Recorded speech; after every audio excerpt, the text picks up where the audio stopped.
Bienvenue dans quel Boulmag, premier magazine d'actualité générale. Oh, il peut s'acabiner Basangonio, ces alliés collègues à la République démocratique du Congo, sans parti pris, surtout sans complaisance. Bissoye, Yopon Rosa et Labino, Moussala Oyo, Tozoa Charge, Mbote Nabino, de partout, Bozo, occasion Kolanda Bisso.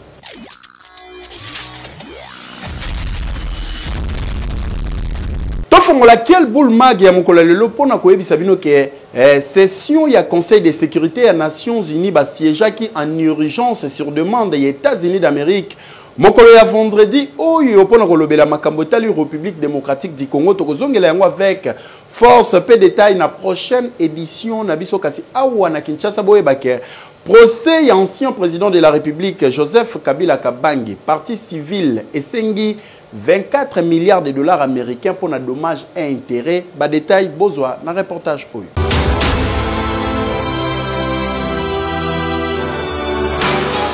Joseph Kabila Rwandais a yiba kutu nationalité congolaise pour aya ko spionner ba congolais. Kutu nenga bosomo na wana ba Kabila na mama don ba bambele mama ya ko diembela mama Sifa. Alors mama Sifa ngani mama na ete. Ndenge bosomo na wana azatala na kafumba kata na mbongo soto landeli bia ko zata homme le plus riche d'Afrique. Aleki kutu na Nigérien. Nenga zawana ifasong sambongo nyoso na République. Plus de 24 milliards de dollars mobimba ko samba te donc faut pas réduire akoma pauvre penada akoma bisenga senga na balabala Kabila 100 francs Kabila nga 200. Nyonso boyoki na lobi zangaite me batu ba lobi eza ba avocat de la République na kati ya procès ya ancien président Joseph Kabila. En conséquence, dire que le fait qualifié de trahison par le ministère public sont en réalité constitutifs d'espionnage. Statuant sur la demande de dommages et intérêts pour réparation des préjudices matériels et financiers, condamner le prévenu à payer à la République démocratique du Congo l'équivalent en francs congolais de l'ordre de 24 milliards 719 millions 307 261 dollars. Nous estimons que le montant là est satisfactoire pour que les esprits se disent un jour, même s'il a fui la RDC, mais comment on va recueillir ces avoirs à n'importe quelle banque à travers le monde, ces immeubles dans n'importe quel pays avec cette décision qui sera rendue et que nous espérons comme telle, le meurtrier Kabila, l'anthropophage Kabila sera réduit dans ces petites pantoufles. Yango totuni moka loko la RDC. Ti Joseph Kabila zalaki espion. Ayaki wana espionner ba institution nyonso. Ba to mayele bazalaki te po ba yeba. Ba juriste bazalaki te po ba comprendre. Ba politologue na ba internationaliste bazalaki te po na ko comprendre nyonso wana. Joseph Kabila 18 ans na kata pouvoir. Asalo akokaka kosala wana tout la musi ya zaza akei. Awa pe mokonzi ya mboka Félix Antoine Tshisekedi Tshilombo déjà lobaki ke justice congolaise eza malade. Awa ba avocat de la République ba lobi Kabila za spion. Tolo banini est-ce que ba congolais bazo croire réellement na ba propos ya ba juriste oyo ou bien et comme il aura ndenge ba lobaka procès politique. Ba congolais bazo tala pe bazo zimele côté makambo yesuka mais aliro makambo ekende bienti heke yo ministre ya justice et ya gouvernement soumis à de Guillaume Ngefa kutanaki na procureur général près la cour de cassation monsieur Firmin Vonde pona kosolola na oyetali machine judiciaire awa na République démocratique du Congo Evi Mavinga pona ba détail pe ba précision.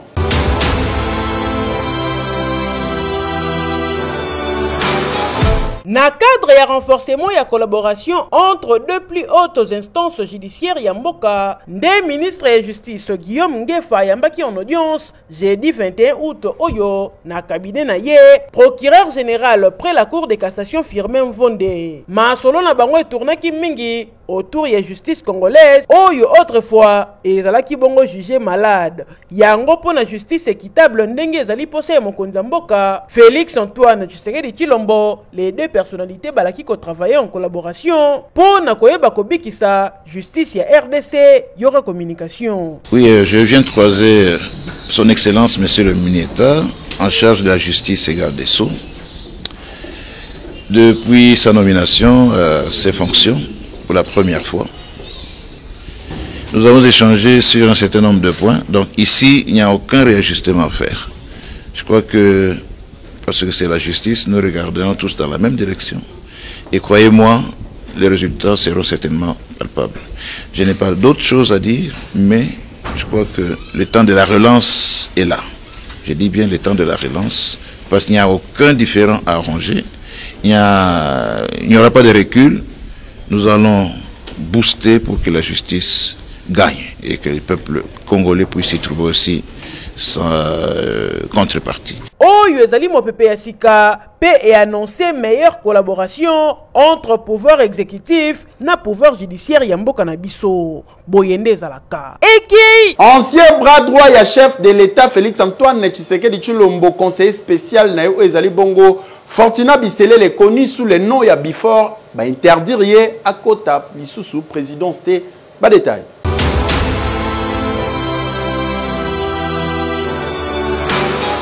Fortina Biselele azali interdit à accéder à la présidence selon interdiction d'accès permanente oyo ezali rendu public mokolo ya vendredi oyo signé na cabinet ya président de la République na nzela ya coordination de la sécurité interne. Awa bapekisi ancien conseiller privé ya mokonzi ya mboka Fortina Biselele oyo babengaka Bifor anyata na lisusu makolo kuna te ata na service moko te ya présidence pe bakeyi plus loin pona koloba ke soko che mutu makasi to telemeli décision oyo ba sanction ya makasi kolanda. Kasi grande question etikali ya kotuna raison esali ke ancien proche ya président de la République azwa interdiction ya konyata lisusu makolo na présidence te mutu nyonso azali komituna me dossier jusque là etikali ya suivre. Hey keyo oui to benga yango intimidation tote to ezaka bolingo bazali kolakisa. Et pas ancien ministre et la justice Constant Mutamba na bisayo bandeko bazolala libanda bazosala na veillée de prière pour justice et innocenté. Mais basuki wana te babimi libanda na boulevard Lumumba toza ba côté ya Tchangu kuna babandi ko troubler ordre public. Heureusement la police azalaki wana akati nyoso to linga ko salema awa comme trouble.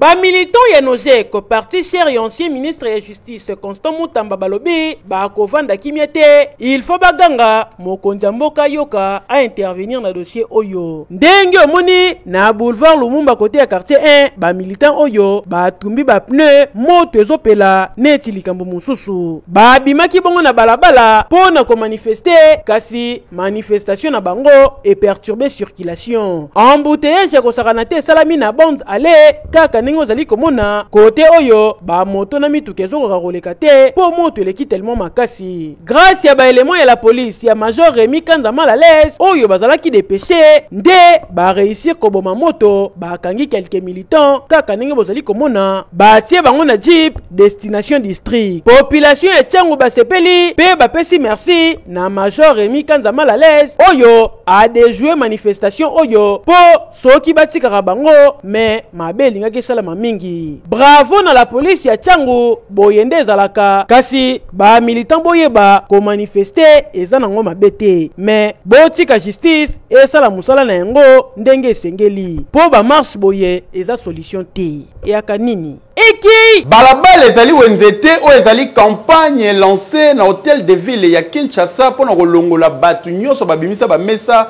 batekaka na balabala ndenge moko pe awa tozali na Tchangu balongoli batutu oyo bazoteka na nzela.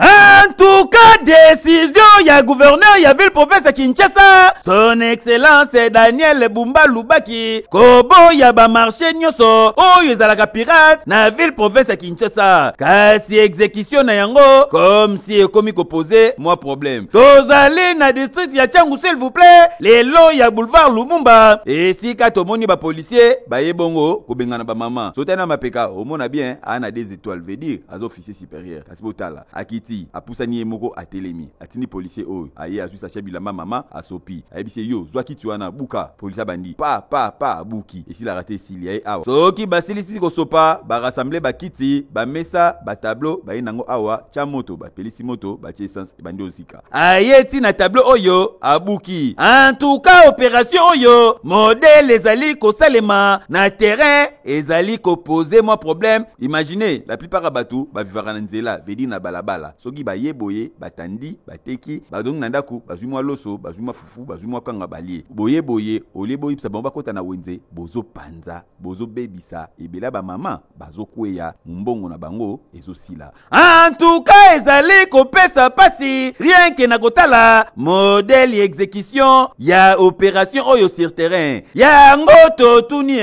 ministre ya PME est-ce yebike lelo bato exercera bongo ba petit commerce to pe ba entreprise amike lokola ba cabine bazali pe na bato ba engaja ba komi ko benga na bango na nzela kasi ko benga na bango pona ko pesa bango solution teke bokende place tel to place tongolo pokende oteka nde bazaboye ebele bazongi banda ki adi ki beni ya normal tin papa mokonzi obaki osala ba millionnaire congolais tala pena mamboisa na Congo boye ils a pasi po mutabana na commerce na se amatiti likolo ya normal tin ekei toza na route de Matadi précisément ba côté ya Ipen kuna mituka mibale epesani bizu veut dire sali accident.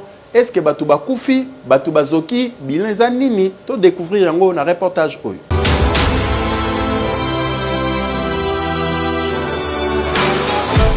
Accident de circulation et salami précisément na route de Matadi na coin avenue Kananga pona komata Ipen mituka o bomoni awa epesani babizu kaka ndenge bozali komona mususu ebaluki mususu ekekuna mitraille donc epanzani ata eloko ko récupérer ezate mususu ekeko kangama na caniveau nyonso oyo ezaka likolo ya vitesse yango accident oyo esalami et créer mama na embouteillage na tronçon oyo moyen mituka etambola malamu ezate po accident oyo ekangi nzela tangu nyonso quel boule ezobeta sete côté ya ba chauffeur pona kokumba il faut kozala poser kopona conduire ou boire kasi ba chauffeur mingi ba ponaka na bango côté à boire tala sikoyo ba résultat yango boye eza kitoko te heureusement mutakufi te et bon soki bat bazaki belé awa akufaki kitoko te ba chauffeur en tout cas makambu oyo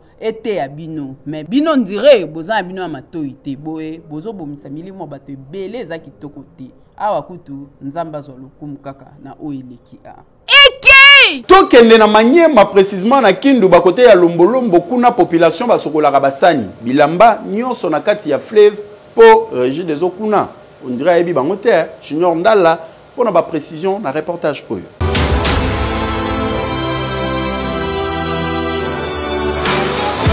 Et comment devi na bango tongo soki etani tango soso zobeta kokodioko ba maman na ba jeune fille bakangisaka déjà basani bilamba azwi savon na yetie direction na fleuve pona koya kosala musala ndenge omoni bango boye misala nyonso ya ndaku elekelaka awa na mai oyo bozali komona pona quartier na bango bazalaka na mai ya malonga te awa toza bongo na quartier Lombolombo na commune Mikelenge na province ya Manyema eza nde par manque ya eau potable nde ba mama ba décida kokitaka chaque jour na ebale pona kosala misala ya ndaku ndenge bayeboye basokoli bilamba basokoli basani basokoli nzoto sima batoki mai pona kokende kolambela po bango régie des eaux abeta bango kara ya munene baza ata na mai ya forage te kokamwa ndenge bayaka boye mutu na mutu abendani na kwe na ye bato bilamba kotoyo basali ranger neti bazosala clip bato ya basani pe mopanzi bien libanga neti mama oyo ayaki na banzungu na ye eyinda aniki yango na zelo apase na mai ya soin tala ndenge nzungu ezongala neti basombi kaka lelo kokamwa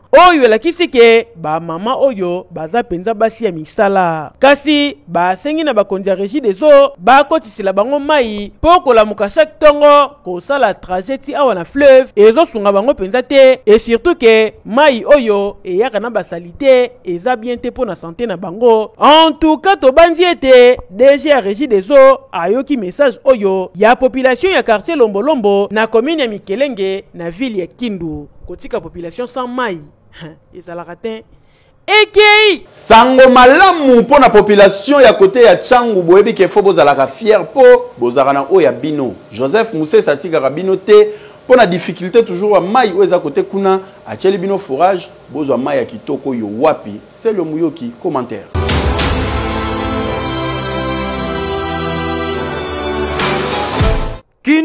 Kinoa fongola misu yoka mutoko saote bolingo ya mboka yeyebanaka na misala amour patriotique ezalaka moto azali na souci ya intérêt ya population lelo tozali koloba boye population ya Kinshasa batu nyonso ba comprendre que discours ya ba député na ba politicien ba yele bango luvunu c'est le moto pe structure fondation Joseph Musese ne bazali ko pesa sourire pe bazali ko pangusa maya miso ya ba congolais fondation Joseph Musese elongo na coordonnateur principal na yango monsieur Joseph Musese après avoir ko pesa sourire na ba parents ya Lukunga oyo baremetaki bango biloko ya bana classe po bana bazonga classe kitoko lelo yo population ya Tchangu mingi ya commune ya Nsele awa na terre jaune bazwi limba c'est-à-dire bazwi mai ya komela population etondi meke tunde bazali komona boye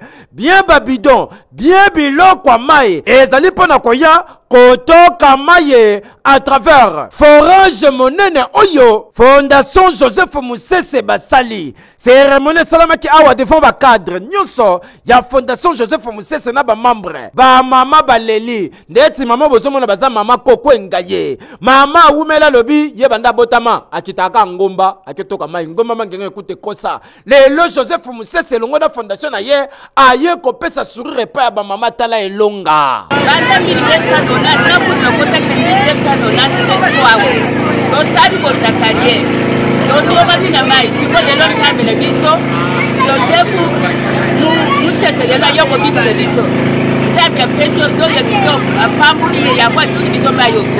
okanisi esili tete tunanga nini bato misusu bazalaka so atie forage bazofutela bato mbongo mais ya fondation Joseph Musese balobi pas question pona bolingo ya mboka mutu nyonso kotoka yango ya ofele na yango fondation Joseph Musese lobi lisolo ya ba forage oyo ekosila kaka awa na Nselete mais projet na yezali ekota na Kinshasa mobimba soki bozo na problème a mai fondation Joseph Musese andimi kotiela bino ba forage pona kolakisa bolingo na ye epa ya population ya Kinshasa na yango appel les ali lancés pona bandeko nyonso oyo baza na posa ya ko contribuer na fondation Joseph Musese pona kosala quelque chose esunga bango ba kotisa mai partout bobenga na ba numéro oyo eteyo de Benna Bilondati Benna Chitala koto yo tozali na route nationale numéro 1 précisément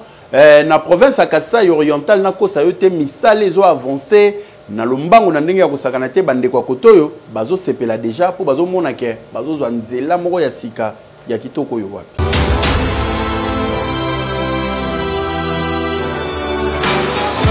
Ah oui nzela oyo bozali komona ezali très important po connecter bongo mbuji mai kokoma ti mwene ditu tozali bongo na province ya Kasai ezali ya long ya 38.8 km kaka ndenge bozali komona na cadre ya programme sino congolais esika baye ko réhabiliter route nationale numéro 1 na tronçon Benna Bilonda ti kokoma bongo Benna Chala ndenge bomoni ba délégation ezali bongo réception provisoire po na misala oyo ndenge salemi nyonso ebandi bongo na réunion na base vide ya Grec 7 oyo ezali bongo sous-traitance ya Sisk SA esika baye bongo ko se fixe bongo ba grande ligne réunion ekumbami bongo na ingénieur Gilbert Kapuku oyo ezali bongo directeur provincial ya ACGT na espace Grand Kasai ba expert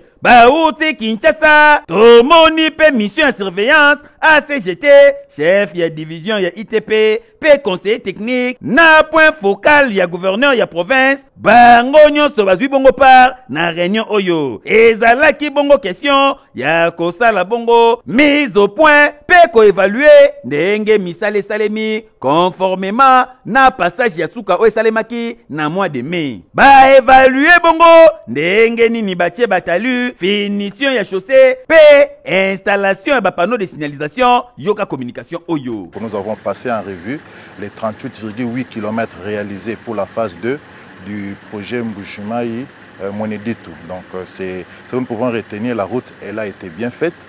Néanmoins, il y a quelques recommandations et réserves qui ont été mises à l'endroit de l'entreprise qui seront exécutées pour l'amélioration du projet. Après kaka réunion, basali bongo ronde, ba parcourir bongo nzela mobimba, na kotala ndenge nini misale betami kitoko, pe na suka na yango, baye kosala bongo, procès verbal ya réception provisoire kaka ndenge zalaka. Et c'est ngeli koyebake, chantier ya route nationale numéro 1, ba banda ki bongo visite, na PK0, na rond-point Petrumbu, P, baye ko parcourir bongo 871 km. Et si ka batali, avancement ya batravaux, qualité ya batravaux, P, bazali ko veiller sur délai oyo balobaki, misala oyo kosila, po population basipela. En tout cas, boyende zalaka, po développement solo et utaka bongo nanzela. Okay. BTP gagné voix à 500 francs. Il y a Pamba meilleur Paris sportif na Kinshasa et Banezali winner loto.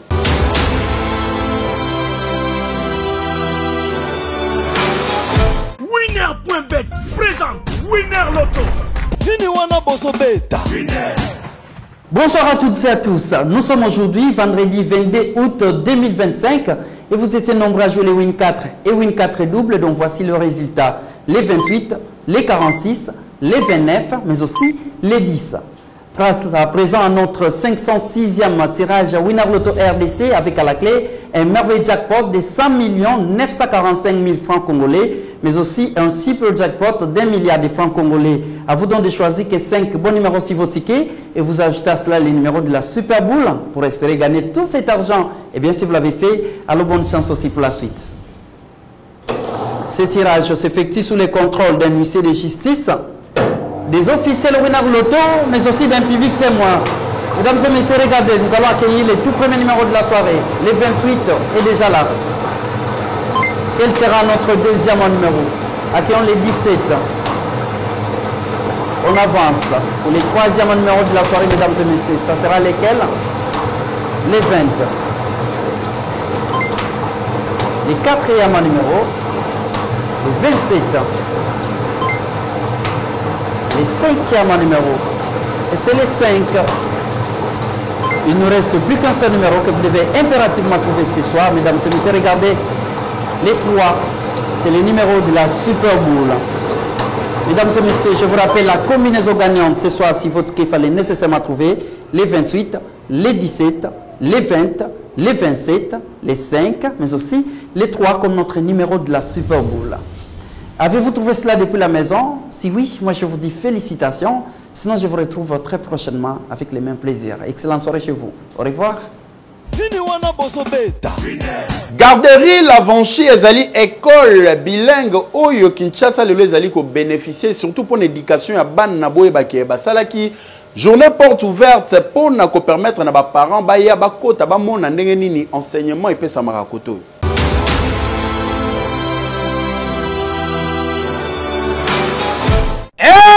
Vendredi 22 août 2025 ezalaki bongo marqué la journée porte ouverte awa na école bilingue Garderie Lavanchi bondi melangai ke ba parents ba yaki ndeko découvrir école bilingue oyo ezali na ba norme ya Suisse tour à tour ba parents bazalaki ko défiler pour na ko visiter ba installation na bango ya sika na mopanzi ba élève bazalaki bongo kosakana na baji ya ndenge na ndenge kaka ne bozali komona kasi esengeli koyeba ke ntango mese Bruno azwaki maloba asalaki bongo présentation école. La Garderie Lavanchi organise la crèche pour l'école maternelle et après nous avons l'école primaire.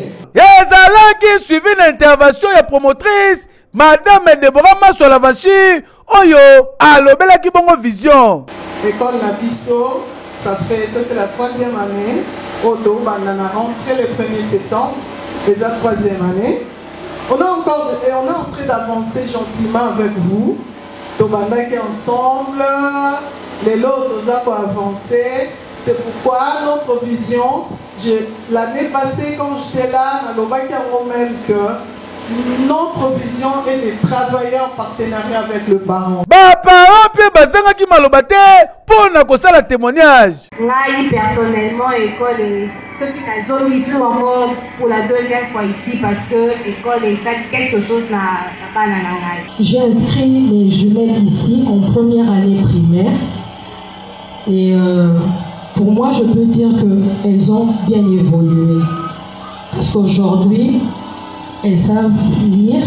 Papa, maman, olingi mwana na yo atanga na ba condition malonga neti kaka na mikili ya poto et surtout na ba norme ya Suisse yaka ko commissaire awa na école bilingue garderie le 28 po awa bana bazali ko beta anglais dada français kututika na yo. O tuninga adresse baza na bango sika ko bunga te bazomi bongo na numéro 17 avenue Yumbu na quartier Ipen na commune Ngalema oza mobimba oyo wapi keyo. Oui, prophétesse Nigel Ndongala ya préféré asunga to pasalisa na ba fille mère a organisé ki conférence oyo na suka na yango bandeko basi o baza ba mama ya bana lelo bazwaki ba brevet na bango pe bazwaki lisungi de la part ya prophétesse Nigel Ndongala.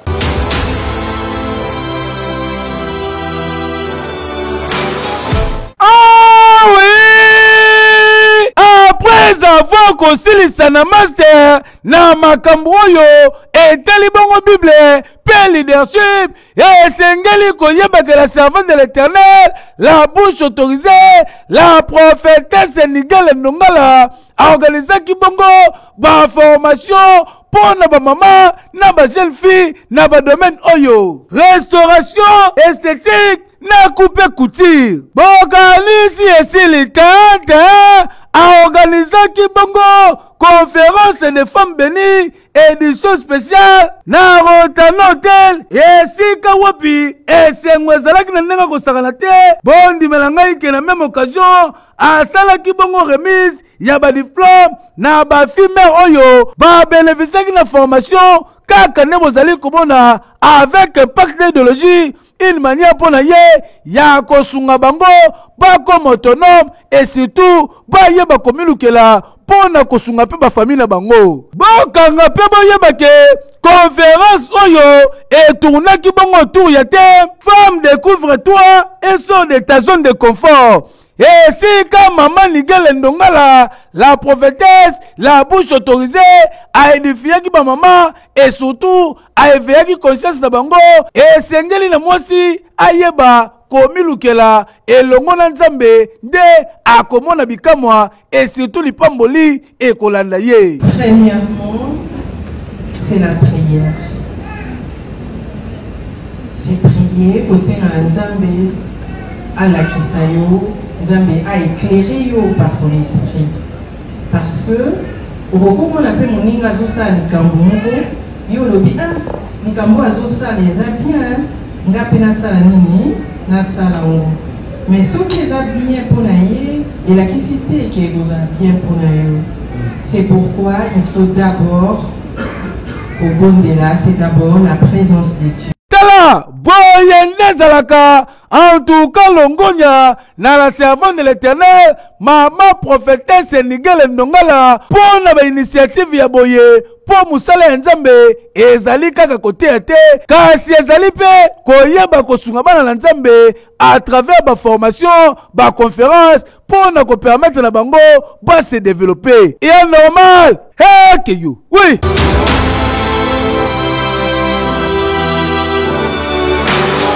réserve stratégique générale service spécialisé na présidence de la République bazali koyebisa na batu nyonso ke mikolo ezali koya bakoteka bongo stock moko ya masangu ya 25 kilo oyo kozala bongo na prix ya 35 000 francs pour na bakongolais nyonso kasi esengeli koyebaka initiative oyo ezali bongo na cadre ya renouvellement ya stock ya masangu na bango pour na ba information mususu okoki kobenga na ba numéro oyo plus 243 99 45 22 222 tope na 81 91 69 883. Menuiserie en aluminium yango to bengi Jafar Alu bazo salisa nyonso en aluminium au table à bureau aux fenêtres aux portes sala bango confiance ya mwana mboka Jafar Amani.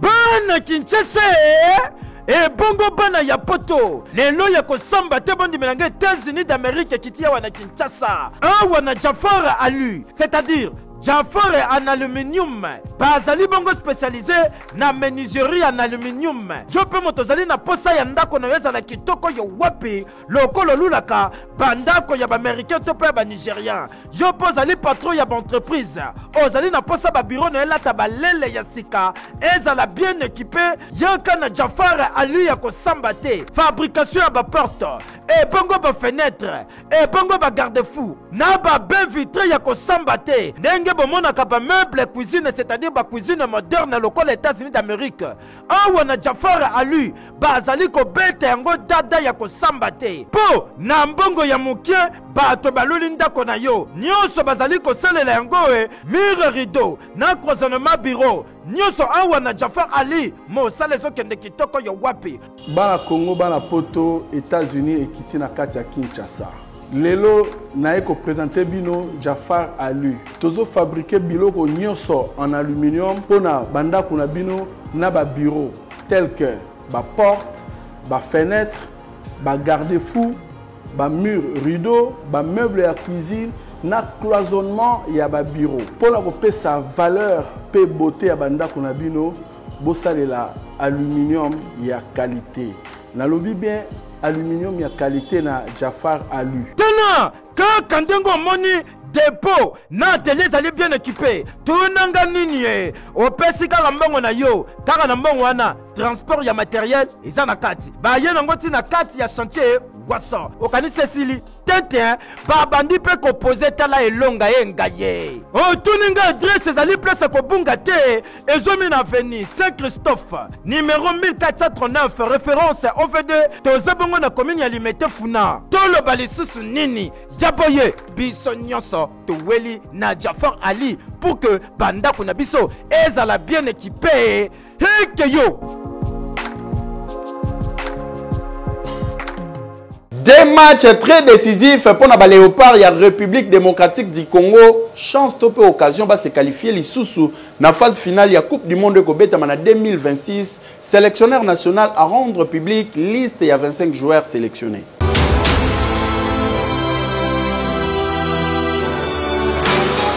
En marge, il y a éliminatoire, il y a Coupe du Monde 2026. Liste officielle, il y a 25 léopards retenus pour notre trêve internationale. Il y a un mois de septembre, ils allaient connus. Oyo, joueur, il y a Sébastien de Sabre, Kobeta contre Sud-Soudan le 25 septembre à l'extérieur. P, le 9 septembre à domicile contre Sénégal, comme gardien de but aux alliés Timothy Fayoulou, Lionel Mpassi, Dimitri Bertrou. Défenseur Ezali Bongo, Van Bissaka, Gédéon Kalulu, Arthur Maswaku, Joris Kayembe, Kapwadi, Rocky Bouchiri, Bantu Bitika, Twanzebe, na Chancel Mbemba. Na milieu de terrain tozali na Sadiki, Kayembe, Samuel Mutusami, Charles Piquel, Mukau, Ndongala, Meshak Elia, Mbuku, na batakan Yohan Wissa, Fiston Mayele Kalala, Simon Banza, Samuel Essende, P. Cédric Bakambu, nde bazali ko composer les 25 joueurs retenus pour notre trêve internationale Oyo. To rappeler que ezali ba match moko très décisif Oyo soki ba Léopard ya République démocratique du Congo ba réussir ko gagner les 2 matchs oyo d'office bazali qualifié pour la phase finale ya Coupe du Monde 2026 52 ans après ba Léopard ba robeta lisusu Coupe du Monde depuis le tout dernier oyo babeta na 1974 pour Léopard Bazali première nation Afrique noire oyo ba se qualifia na phase finale ya Coupe du Monde dossier oyo etikali à suivre mais congolais nyonso azozela qualification à ba Léopard et si nyonso zali keyo. Oui. Voilà, bon comprendre que quel boulmag ya lelo ekobina suka bozala ki belé bosala ki biso confiance bo pesa ki biso attention pour royeba nini o ezoloba matope ezoleka awa na République démocratique du Congo car ndenge tozo charge wana toza wana pour nous servir bino ezala ki plaisir makasi pour ngai Jules Tumbana présenter quel boulmag ya lelo pour na bino mena penser bongo na révérend Eli Numbi Kenga papa Bota Eder Numbi azali directeur technique awa na quel boulmag papa zo célébrer anniversaire de naissance na mokolo ya lelo le révérend Eli Numbi Kenga papa bisobana na auto souhaiter yo joyeux anniversaire et vi ma vinga nda simbaki édition ya lelo trésor tout ça on a sima ya caméra ngana bino tokutani très prochainement. Et que yo oui.